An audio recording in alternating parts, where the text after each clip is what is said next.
Hey everyone, and welcome back to The Explainer. So usually we'd kick things off by walking through a detailed agenda to map out our journey for today. But honestly, we're going to completely bypass all of that right now. We need to dive straight into the deep end, literally. We are breaking down the absolute latest developments in episode 16, titled The Deep Blue. And let me tell you, this is without a doubt one of the most intense, rapid-fire action sequences we've seen in the source material so far. I mean, forget a relaxing dip in the ocean, right? We're unpacking every single second of a massive, high-stakes survival scenario today, so you might want to buckle up.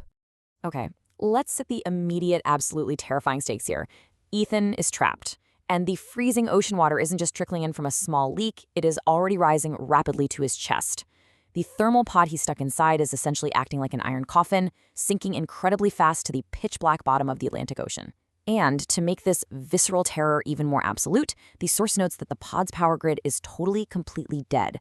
There are no lights, there are no automated safety protocols kicking in to save the day.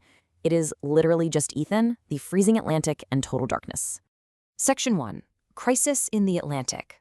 Okay, let's dive into this. In a crisis like this, survival entirely comes down to extreme prioritization. When your power grid is totally shot and freezing water is at your chest, every single microsecond counts. Just watch these 3 rapid-fire steps. Step 1. Save the data. He holds his notebook high above the rising water, because even in the face of literal death, preserving that information is absolutely paramount. Step 2. With his hands completely full and the water rising by the second, he uses his teeth to rip a small waterproof emergency breather right out of his polo pocket.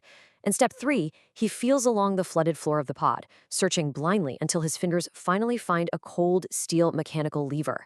He's operating entirely on muscle memory and raw survival instinct here, which is just a masterclass in keeping focus when sheer panic should logically take over. Section 2, the backup plan. So, in this tiny fraction of a second, with his fingers desperately gripping that cold steel handle, an inherited solution clicks in his brain. Quote, "Think, Ethan, think. Grandfather always built a backup for the backup." I absolutely love this because this isn't just blind panic. It's him relying on a literal legacy of engineering paranoia. He remembers exactly who designed this tech, you know? He relies on his grandfather's relentless redundancy and engineering genius to drive his own survival instinct forward. He knows deep down, this dead thermal pod cannot possibly be the end of the line.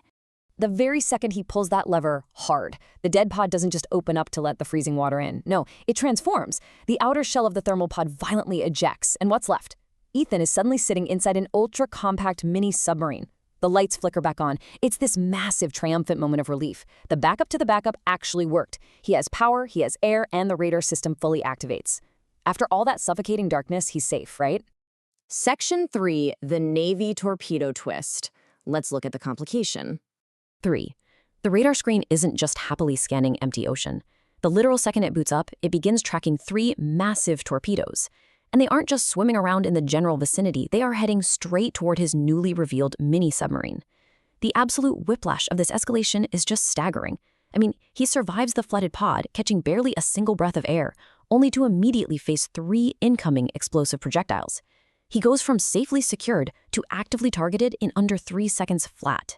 Now, what's really interesting about this twist is how it completely flips the board. Throughout this entire arc, the expected threat has clearly been the Apex Council, right? If someone is shooting at Ethan, it definitely should be them. But the radar identifies these 3 massive torpedoes as something else entirely. The actual threat? Standard Navy issue. He isn't being hunted by his usual enemies in this moment. No, he has somehow stumbled straight into the crosshairs of an official military force. And to really cement this sheer, overwhelming danger, a voice violently cracks right through the mini-submarine's radio with a chilling transmission. Quote, "Unidentified vessel, you have entered restricted military waters. Prepare to be eliminated." The authoritative, utterly cold cadence of that warning is just absolutely terrifying. It's not a negotiation. It's not a warning shot across the bow. It's a flat-out declaration of immediate execution. Ethan literally just survived using this passionate, family-built backup plan, and now he is staring down the cold, faceless bureaucracy of a massive military machine.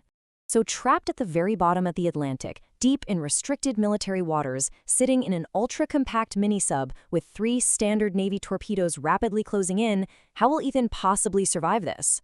A brilliant grandfather's backup plan can definitely save you from the unforgiving forces of nature, but what on earth is the backup plan for a highly coordinated military strike? Think about the pieces we still have in play here. The notebook, the sub's currently untested capabilities. Ask yourself, how does he get out of this one? We're going to have to deeply analyze the next developments to find out.